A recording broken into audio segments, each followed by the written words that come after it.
প্রবাসীদের জীবনটা এমন কেন? প্রবাসীদের সাথে শুধুমাত্র এগুলা ঘটনা ঘটে? এই যে স্ক্রিনে যে ছবিটা দেখতে পারছেন, এই ভাইটা প্রবাসী ছিল। সে প্রবাসে যাওয়ার পর অস্বাভাবিকভাবে সে মানসিক রোগী হয়ে যায়।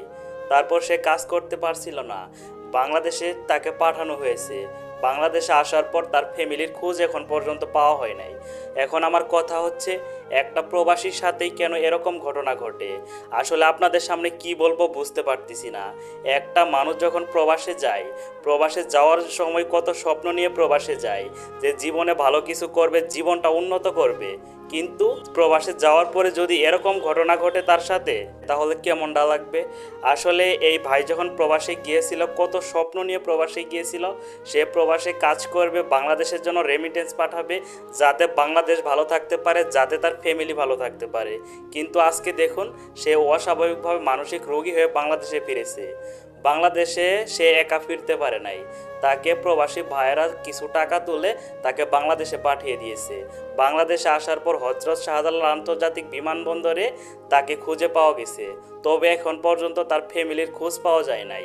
এই ভিডিওটা করার একমাত্র উদ্দেশ্য হলো, তার ফ্যামিলির খোঁজ এখন পর্যন্ত পাওয়া হয় নাই। আজকের ভিডিওটা আপনি একটু প্রচুর পরিমাণে শেয়ার করে দিবেন, যাতে এই ভাইটার ফ্যামিলিকে খুঁজে পাওয়া যায়। তার ফ্যামিলি খুঁজে পাওয়ার পরে তাকে ফ্যামিলির হাতে তুলে দেওয়া হবে। আপনি একটু দয়া করে ভিডিওটা শেয়ার করে দিবেন, যাতে তার ফ্যামিলি পর্যন্ত পৌঁছাতে পারে।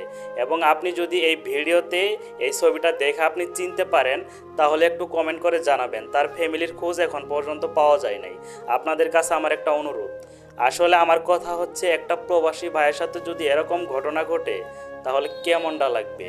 প্রবাসীরা কত স্বপ্ন নিয়ে বাংলাদেশ ছেড়ে বিদেশের মাটিতে চলে যায়, শুধুমাত্র বাংলাদেশকে একটু ভালো রাখার জন্য, তার ফ্যামিলিকে ভালো রাখার জন্য।